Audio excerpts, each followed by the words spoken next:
જય શ્રી કૃષ્ણ. જય હો, મંગલમય હો. ઓમ નમઃ શિવાય. શિવ આ જ્ઞાન છે, કૃષ્ણ કર્મ છે અને રામ ભક્તિ છે. ભગવાન સાથે આવેલા તેમના 5 સેવકોમાં પહેલાં છે પવનદેવ. એમને જોઈએ છે શ્રવણ, સ્મરણ, કથામાં જવું, ભગવાનના માલિકના ગુણાનુવાદ, કીર્તન, ભજન હસી ખુશીથી ગાવા, પ્રભુના વિચારો, જેમાં જેમાં સત્કાર્ય હોય તે તમામ વાતો પવનદેવને પસંદ છે. બાકી છલ, કપટ, વૈખરી વાણી, જૂઠ બોલવું, ફરેબથી પવનદેવ અકળાય છે. ક્રોધથી પવનદેવ મૂંઝાય છે. ક્યારેક દેહમાંથી નીકળી પણ જાય છે. હાર્ટ એટેક આવી શકે. હવે જુઓ, યોગાનું યોગ. ભગવાનનો બીજો સેવક છે જલદેવતા અને શિવનું બીજું નામ છે જલ. જલ આ શિવ પ્રતીક છે. શ્રાવણમાં જલનો મહિમા છે. શિવને જલનો અભિષેક કરવામાં આવે છે. શા માટે? તમામ માનવો ચિંતા, પરેશાની, મૂંઝવણ, લાચારીથી લગભગ ભરેલો હોય છે. ધાર્યું થતું નથી. ઈચ્છાઓ, આશાઓની વળગણ ઊંઘવા દેતી નથી. તેથી અંદરમાં રહેલો આત્મા અકળાતો હોય છે. આપણે ત્યાં કોઈ આવે તો પ્રથમ આપણે પાણી પાઈએ, કારણ કે આપણી અંદર પણ એક આત્મશિવલિંગ બિરાજે છે, જે અતૃપ્ત છે, અકળાયેલો છે. પાણી પીવાથી શિવલિંગ આપણી અંદરનો આત્મા શાંત થાય છે, તો સામાનો પણ શાંત થાય છે. તેથી પાણી પીતી વખતે અને સામાને પાણી પાતી વખતે મનમાં બોલવું ઓમ શાંતિ શાંતિ શાંતિ. પાણી આવું શિવનું સ્મરણ કરવાથી અંદર રહેલા શિવલિંગને અભિષેક થશે. શિવ પાસે પ્રાર્થના કરીએ કે પ્રભુ મારું કલ્યાણ કરો, તો આપણી માટે માગીએ કલ્યાણ. મારા સગા સંબંધી, મિત્રો, પાડોશીઓનું શુભ કરો. તેથી તો આપણે લખીએ કે શુભેચ્છા દેવા આવો, આશીર્વાદ દેવા આવો, એવું નથી લખતા આપણે.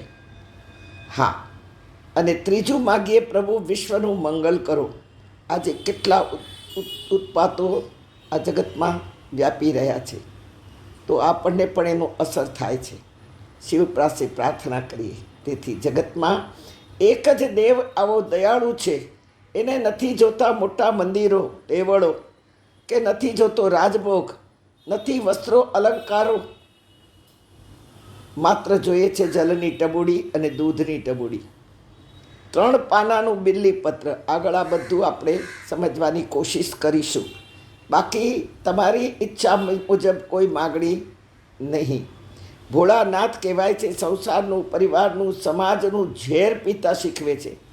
યાદ રાખવાનું, શિવે ઝેર પીધું પણ ગળાની નીચે નથી ઉતાર્યું કે નથી ઓકી નાખ્યું, કંઠમાં રાખ્યું છે. તેથી આપણે સંસારીઓએ તો કેટલા બધા ઝેર આવ્યા છે, પીધા છે, પણ આપણે પેટમાં રાખી અને એ વ્યક્તિ તરફ આપણે અણગમો રાખ્યો છે, ક્રોધ રાખ્યો છે, ઈર્ષા રાખી છે, કારણ કે આપણે પેટમાં ઉતાર્યું. તેથી આપણું મન અને બુદ્ધિ બગડી ગયા. હવે જો ઓકી નાખશું તો ઝઘડા થશે. તેથી પ્રત્યેક માનવની પાસે ઝેર તો આવવાનું જ છે. શિવ શીખવે છે કે ઝેરને કંઠમાં રાખતા શીખો. કોઈને કહી દેશું તો જેને કહેશું એ વ્યક્તિની હાથ નીચે રહેવું પડશે. ક્યારે પેપર ફૂટે કહેવાય નહીં. ઝેર તો આવવાનું જ છે ભાઈ, તો ગળામાં રાખીશું. ન ગમતી વ્યક્તિ, ન ગમતી વસ્તુ, ન ગમતી વાતોથી ચેતવાનું છે. ન્યાય દેતા આવડતું ન હોય તો કોઈ મોટા અનુભવી વ્યક્તિની સલાહ લઈ અને ન્યાય દેવાની. ન્યાય આપણે દેવાનો જ નહીં કોઈને, જરૂર શી છે. હું આ જીવન સંદેશ તારીખ 26ના લખી રહી છું. હંમેશા હું 8 થી 10 દિવસ પહેલાંની ક્લિપો તૈયાર કરી રાખું. શ્રાવણનો આજે બીજો દિવસ છે. ત્યાં એક ગ્રુપમાંથી ચોંકાવનારો સંદેશ આવ્યો.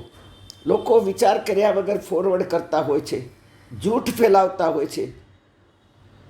ભગવાન કહે છે કે ગીતામાં ભગવાન કહે છે આમ, ભગવાન કહે છે તેમ કહી અને પોતાના મનની વાતો જાહેર કરી વોટ્સએપ પર પ્રખ્યાત થવાનું ચાલુ જ રાખતા હોય છે. લોકો જાત જાતનું જુઠ્ઠાણું ફેલાવતા હોય છે. એવું જબરજસ્ત જુઠ્ઠાણું અને કૃષ્ણ માટે ખૂબ જ ગંદા શબ્દો જેણે વાપર્યા છે એ વ્યક્તિ પાછી હરે રામ હરે કૃષ્ણની લાગતી હશે એવું લાગે છે, લેડીઝ છે અને એણે તિલક કર્યું છે હરે રામનું.